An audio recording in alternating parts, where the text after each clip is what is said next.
Hello, everyone. We are live with the one and only, the queen herself, Marie Forleo. Thank you so much for being here. I know people are tuning in from all around the world, and we're so excited for our conversation today.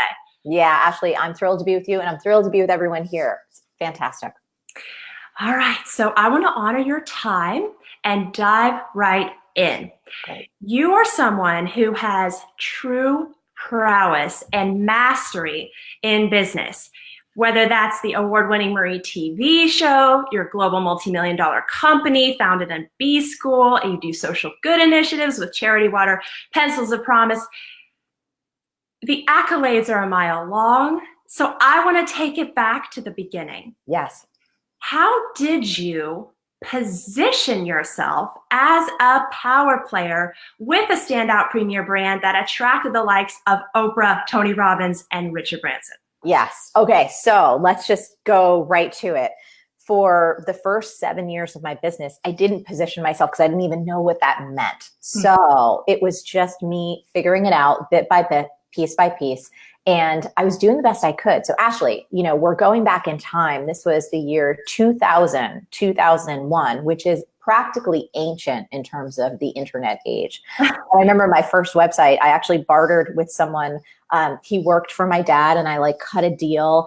And, all websites back then were built in HTML. So it was really cheesy. It was the best I could do. Yeah. And, by the time that I started to interact with people like Oprah or Tony Robbins, I had already been in business for almost a decade, Oprah over a decade, Tony a little bit before, but it was a long time coming. So the one thing I want to communicate for anyone just starting out, you don't have to pretend to be anything that you're not. And you don't have to try and make yourself seem more important. You just have to be you and be genuine and do the work, and never feel shame about starting out a new chapter. Whether you're starting out in your career and you're young like I was, I think I was 23 when I started my business, or you're at a different stage in your life and maybe you've had 2 or 3 careers and this is just your next chapter.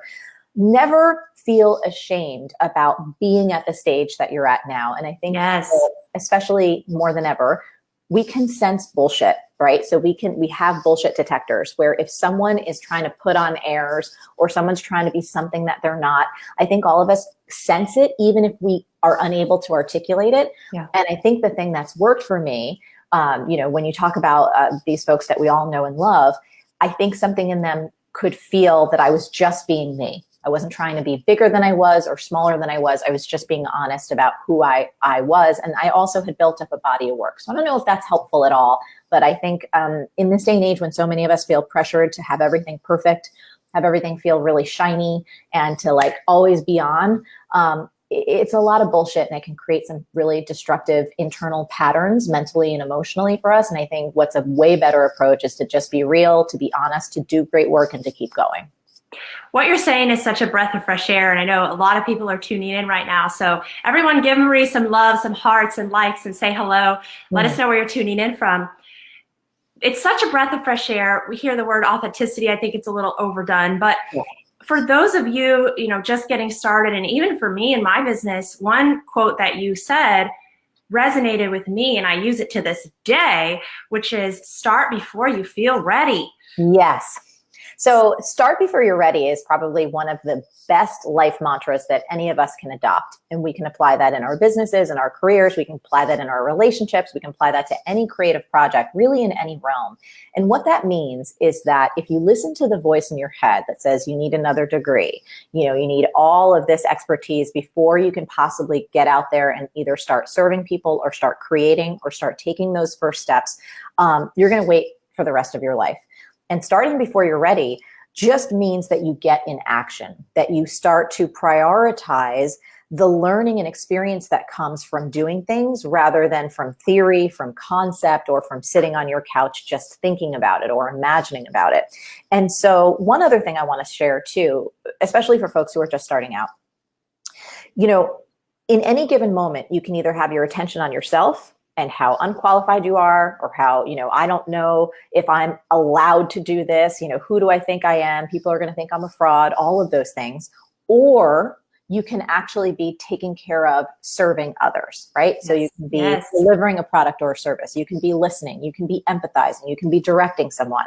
And if we break it down and keep it that simple, that in any given moment, you're either up here or you're out and engaged in the world, and you make it a practice that anytime you catch yourself in your head, beating yourself up, talking to yourself about how unqualified you are, what a fraud you are, what if people find you out, and you just simply shift into action, into being of service, you will be astounded by how much progress you make by that one bit of awareness alone. Yes, and there's nothing that can replace the wisdom that comes from just getting in the arena, right? Like, take action. Yes. And I love that you just brought everyone to a place of generosity. So, hey, everybody, Florida, San Francisco, Connecticut, awesome. I know people are coming in. Okay. So people are listening to this, and you know, your training is world class. And I know that when I was getting started, I had questions. Yes. I mean, I had no background in business. I grew up on a farm with 100 chickens, and someone told me about B School, and I was that person who got it at the 11th hour. I was probably your last student in the door.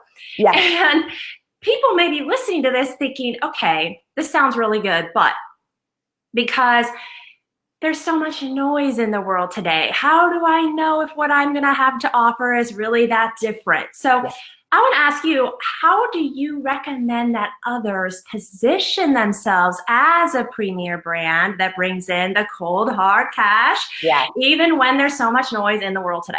Well, I think it really comes down to your ability to produce results for your clients, right? So there's a couple of components of this, and we do go very, very deep into this in B School. Just because you're new at something doesn't mean that you can't have confidence in what you offer, and doesn't mean that you can't position yourself to earn a really good living, meaning have those kind of profit margins that actually allow your business to be sustainable. You can not only take care of yourself, your family, your employees, but also deliver products and services at a very high level for your customer base. So those two things are not mutually exclusive. It's not like when you start out that, you know, you have to just be meek and meager and not charge for anything. You know, I think it's contextual for some of us. Again, I'll raise my hand to it. I started off not charging as a coach because I really wanted to develop my skill set. That was my comfort level. Some people have a different perspective, and that's fine. There's not one right answer. But in terms of positioning, it's really about having more of a spotlight on your customers and not about you. I think the big mistake that most people make is, you know, they get out and get a really fancy website, and they pay a lot of money to have something that's flashy and perfect and professional. And maybe they go get these really fancy pictures taken, and the makeup and the hair and the wardrobe and all that, because they want to have the image of success, where what people really care about in terms of your customers or clients is what you can do for them. Yes. So if you position yourself as someone who can provide the exact solutions, if you're addressing their needs, their wants, their frustrations, if you allow them to feel safe, again, the spotlight is on them, not on you. And I think it's something that is a subtle but profound shift in perspective that makes all the difference, to answer your question, when it comes to positioning and being able to not only charge higher fees, but have raving fan customers that then spread the word for you. If it's all about you, it's not going to go anywhere. If you shift that lens and make it about your customers or your clients and put them on center stage, then you have a chance to fly. Yes, that was one thing, just to speak from personal experience, that was one thing in B School that you tackled immediately, was this empathy first approach. I have to tell you, Marie, it changed everything about how I do PR, because PR is not about blasting people everywhere. It's about alignment, and how do you really place a story in an outlet that their target customer will hear. And so that, I mean, I owe you that one in terms of the business. And we have some people here saying, I hope you realize how much great work you do in the world. So, thank you so much. Well, I want to add on to that point because, you know, you touched upon empathy, Ashley, and it's so important. I think What we fail to realize sometimes is how much of our waking adult lives that we do spend at work. You know, whether we're working in a company or we are building our own business or some combination thereof, we're spending what, 8, 10, 12, 14, sometimes 16 hours a day at work over most of the course of our adult lives. And when we start to approach our businesses or our work, our livelihood, our missions, with our hearts connected, so we have that empathy for the other person. We're really about generosity and service and listening and how we can really help another human being. So yeah, we love money. Money is amazing. It's an important component of business and life. We have to deal with that. But my point here is that when you drive everything through the vehicle of the heart, which in my opinion is the strongest part of ourselves, work becomes a million times more satisfying. We're so much more fulfilled. We don't feel exhausted at the end of the day because we're really engaged in making a contribution rather than trying to get or extract something from someone else. So it's a complete paradigm shift. You know, on our show, and I talk about helping people create a business and life they love, I really actually mean that. Like, it's not a trite statement to me. It's really holding up this aspiration that, yeah, not everything is rainbows and unicorns. There are days absolutely when I want to stick a fork in my eye or slam my head against the wall because technology breaks. You know, things just happen. That's life. That's absolutely normal. It just comes with the territory. Absolutely. But on the grand scale, like on the big broad strokes of it, I love what I do. And I've seen so many people, yourself included, where when you find that groove and you're like, oh my goodness, this is what I feel like I was born to give. I have an ability to touch and make a difference to others and take care of my family. And it's like, oh my God, it feels like we hit the jackpot. Yes. So that empathy piece that you brought up and so wisely hit upon, that's how it kind of all connects. It's not just about the strategy. It's not just about making money, which again is great. It really is about fulfillment and about doing the work that you feel you were born to do.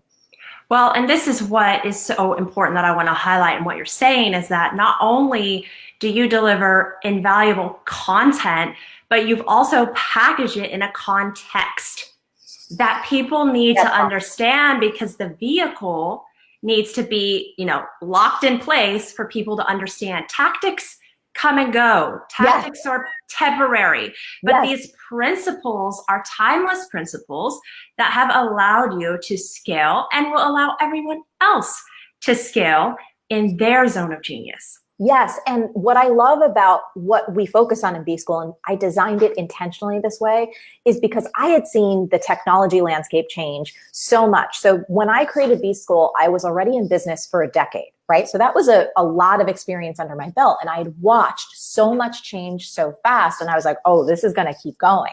I mean, when B School started, Facebook was just new. Instagram didn't even exist yet. YouTube was nowhere near it was right now. So I thought to myself, if I can teach people what I've learned and what I now understand to be the timeless principles about how to connect with another human, about how to inspire them to act in their best interest, which also may align with your best interest, right? That's how business works when it's healthy. How to really take care of people, provide outstanding customer experiences, how to message things so that people really understand what you can do for them. Those things are agnostic, right? It doesn't matter how technology shifts or changes over time. If you understand the psychology and the underpinnings and you develop the discipline to be consistent about those things, you're going to thrive no matter what happens out in the marketplace. So that's what we focus on. You know, you so rightfully said, it's like so many tactics and shiny objects and what's everyone doing now as it relates to this technical thing. It's like, you can go look that up on YouTube. You can totally, and I encourage you to, like, that's the place for it. But if you want to steep yourself in the fundamentals that will help you thrive over the course of your entire career, come train with us. You know, again, if you resonate, if you connect with us, if you don't find me terribly annoying, if this makes sense to you on a soul level, it's like there's no better place for you to be. And by the way, if it doesn't too, and you find someplace else that, great, do it. I just want people to learn this because I believe in it so much that thinking and behaving like an entrepreneur, even if you don't want to run your own business, but you want to be a smart of a small team who operates in an entrepreneurial, fast-paced fashion, these skill sets will help you thrive for life. And I think everyone needs to learn them. Yes. Well, everyone needs to think of themselves as a business today and have the entrepreneurial mindset because it allows them to be nimble. Again, just jumping off of what you're saying here. If this is resonating with you guys, drop a comment below, raise your hand, let us know that what you're hearing right now is world class. This is life-changing. So what I want to, just kind of circle back to B School, what I found it to be, because there's, a million business coaches, Sure. there are a million business training programs. In my experience, B School was a one-stop shop. It was for anyone wanting to launch a business, which was me, or streamline the business. And I have to tell you, Marie, I still go back year after year, and there's always something new. So that is my experience, and you're always updating it. Yeah. I do want to drill into tactics a little bit, though, because I know that my community is so hungry to really get out there. And when we're starting to enter this market, you just dropped this amazing training video on how now is the time to build a business online. Yes. Between now and 2020, so do the math, guys, 10 months, you got to go. What is moving the needle for you right now in terms of partnerships? Is it your show podcast? Is it Marie TV still? What are you seeing in the market that is a tactical needle mover impact technique that people can use? Yes, I think so. It's less about those specific vehicles, and we'll talk about those. I'll be very specific, but it's more about how you connect with people and the consistency. So, for example, let's say someone listening right now, they feel like their strength is perhaps the written word, right? They're a little bit more comfortable, let's say, writing things down than maybe being on video, because it doesn't really matter which way you deliver content. I think for anyone, especially when you're getting started, lean with something that you're the most comfortable with so that you can get that consistency going. So for me, it's about making sure that not only my personality, but my heart and my compassion is drenched in every single word that I write. When it comes to Marie TV and the podcast, it's being really honest about, choosing guests that I feel in my heart, not only that I want to interview, but that I know are going to deliver tremendous value for my audience. When it comes to social media, for example, and social media, I have a little bit, and I'm happy to say this, a love-hate relationship with it. There are really great parts to social that I think have helped things, on a political landscape, on a cultural landscape, on a personal level in terms of our business. It allows us to connect with people and have these really quick little moments of conversation that would be difficult otherwise. So there's brilliant things there. Mm-hmm. But I think that people have to be really careful in terms of tactics. A mistake that I see people making is spending way too much time and investing way too much of their kind of intellectual, emotional capital on chasing the wind on social. They don't. So one thing everyone has to remember, and I've been drilling this home, I've been talking about this since the year 2000. It's still true today. You don't own the connection you have with people on social media, Instagram, YouTube, Facebook, Snapchat, any platform, right? Mm-hmm.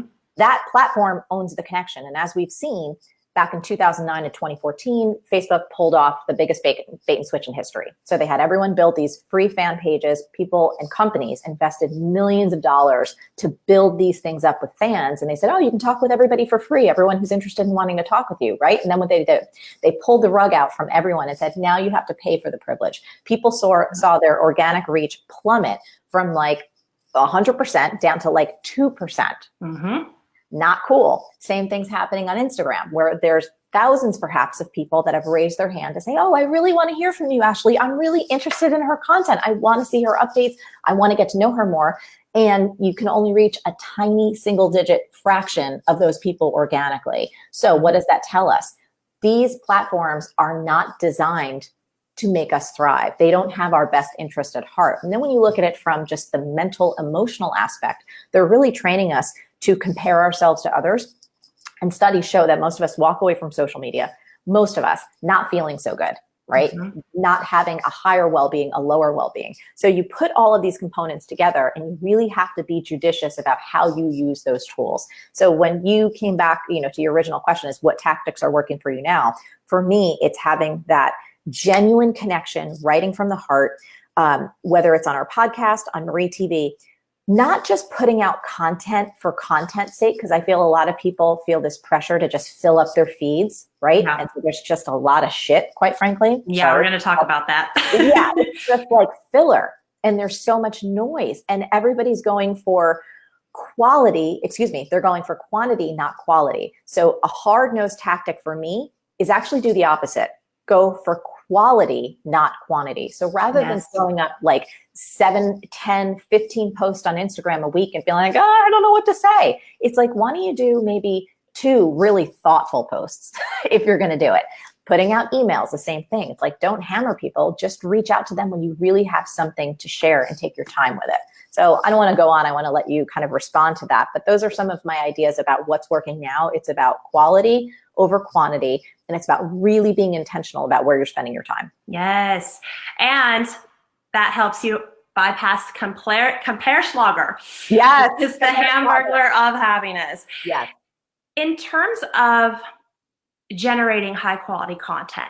Yes. You know, I say everyone has a story, right? But it's the way you package and present that story that really has the impact. And I want to talk with you about how do people bypass the clog? I mean, when we were getting started, I was 5 years ago, you were a little bit longer. The business world has changed. And I want you to share with us more about your philosophy of everything is figureoutable, and how that relates to this new business landscape, which is so clogged.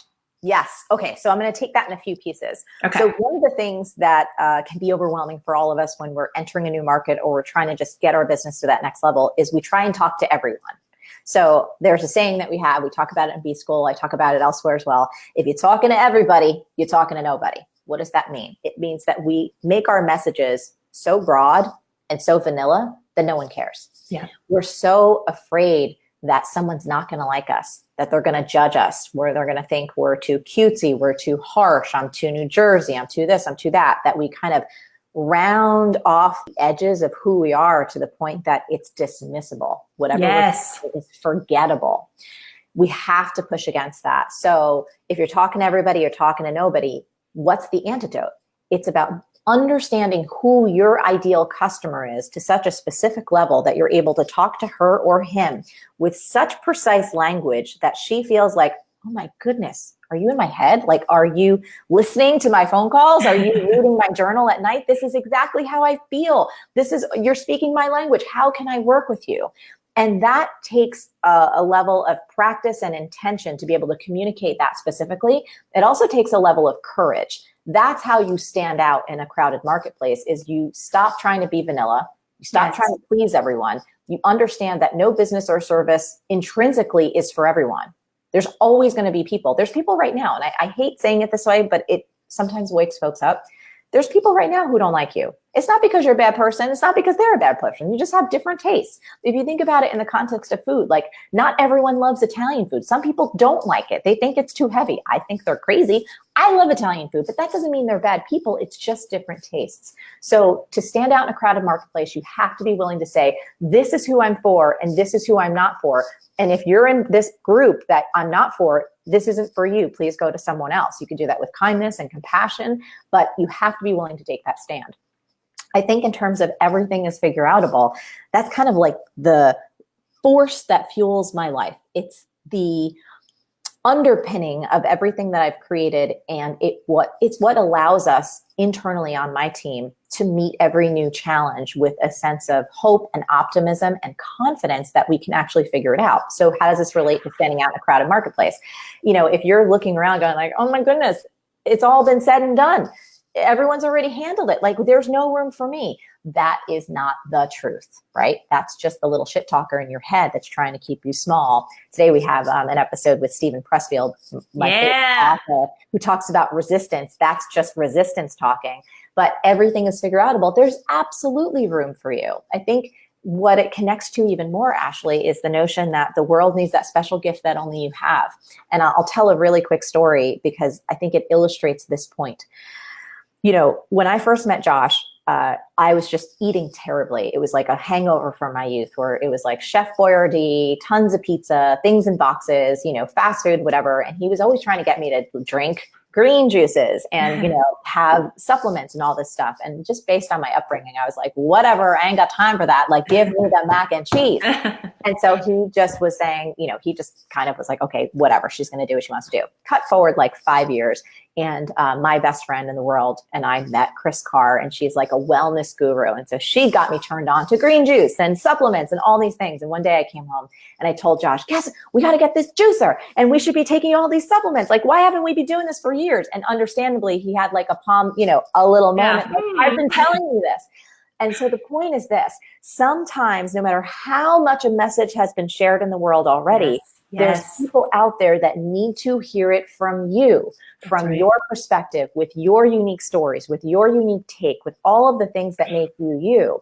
And just like with Josh and with Chris, I couldn't hear it from Josh at that time. I needed to hear it from her. There are people out there that are waiting for the exact product or service that you want to get out there, but you need to do it. Exactly. Amen, sister. And what I want people to really hear right now is that the way that you package and present your message resonates with people in a different way. And you just dropped this training video on your Trojan Horse concept. Yes. Which only happens once a year. Every time I listen to it, it just lands in a different way. We're going to drop a link down below in the comments after this interview. You have to check it out because it is a game changer. So Marie, I want to be respectful of your time. I have 2 more things I want to ask you related to what you have just said. This is a curiosity that I've had about you for about at least 3 to 5 years. So I'm so excited I finally get to ask it. Yes. If you started all over again today, nothing existed, no brand, no connections, no relationships, nothing. Yes. What is the number one thing you would prioritize for maximum results? Building my damn email list. I love it. I know I'm like consistent as hell, and it's so not sexy, and it might feel boring, but that building that email list is number one, because that is the connection that I own with my people. And as long as I can dig deep in my creativity and write subject lines that they want to open, develop messages that actually help people, like all of that is within my control, Ashley. I can't control what Instagram's doing. I can't control what Facebook is doing. I can't control their algorithm. So why am I going to put my energy and attention there? Or at least most of it, right? I can put some of it there, but not the lion's share. So I would go back to building that email list. And then second, I would build my team. I waited way too long to build my team because I'm one of those, you grew up kind of with these 100 chickens around you on a farm. So it's like you have hard work and that grit just in your DNA. And even though I didn't grow up on a farm, I still have that same similar just hard work, and you get up early, you stay up late DNA. And I went for way too many years doing things on my own before I was wise enough to say, oh, I really need people to help. Team is leverage. So people are asking how to build the email list. It's a great question. One thing, guys, is that if you're interested in building your email list, you feel like you're not, I train on how to do that using media. So if you don't have a platform, I always say leverage another platform to build your own. But in addition, in B School, Marie has an entire module dedicated solely to this, which is extremely valuable. So we're going to leave it there because we have like 2 more minutes. In terms of everything is figureoutable. Yes. Okay. What is next for you and your brand? I'm so excited about. You want to tell people? Yes. So everything is Figureoutable. So I haven't written a book in well over a decade. I did it in the very early part of my career, and I'm really grateful. That little baby's in like 16 languages, but I've been wanting to write a book for a while. When I say wanting, that's a very loose phrase, right? It was in my head, and it wasn't until 2017 where I was like, I am ready. Now I am ready. And so September 10th of this year, Everything is Figureoutable, How One Simple Belief Can Change Your Life and the World, will be out in the world, and I'm actually putting on the finishing touches on the manuscript. Tomorrow, Ashley, I shoot the cover, which is exciting and fun and scary, and we don't even know if I'm going to be on the cover, but we're shooting one because we might want to go that way. But yes, the book is, it's really, I'll tell you this, my friend Toby, I ran into him. I was working on the manuscript at a restaurant. I ran into a friend, and he's like, what are you doing? And I told him about the book. He's like, you've got so much happening with the show, and you write and produce everything. He's like, why are you doing a book? And I said, honestly, Toby, if I got hit by a bus tomorrow it's the one idea that I would want to leave behind. It's the one concept that I'd want to like fully flesh out that I could at least pass along and go, okay, see you guys, see you on the next adventure. So that's the reason. So I am really excited about it because it's a really simple idea that has produced so much in my own life and so much in our community's lives that I want other people to have it and to use it for themselves. I am counting down the days. That phrase has changed everything for me. And if you guys take nothing else from this interview, just know if you're thinking of B School or you thinking of leveraging your presence and your message and your story to become a power player in your industry, you need to have that on repeat in your head. Everything is figure outable, guys. Yes, it is. So Marie, I want to honor you and just thank you for the amazing work you do in the world. You are so generous, and for all the world-class training that I know everyone's excited to check out. I want to call your attention right now, guys, to the second video we just talked about, the Trojan Horse concept, how to package and present your product so it brings in the dosh at the beginning. Click the link in the comments. And if you enjoy this interview, tag a friend, share it. It's going to be up for 24 hours only.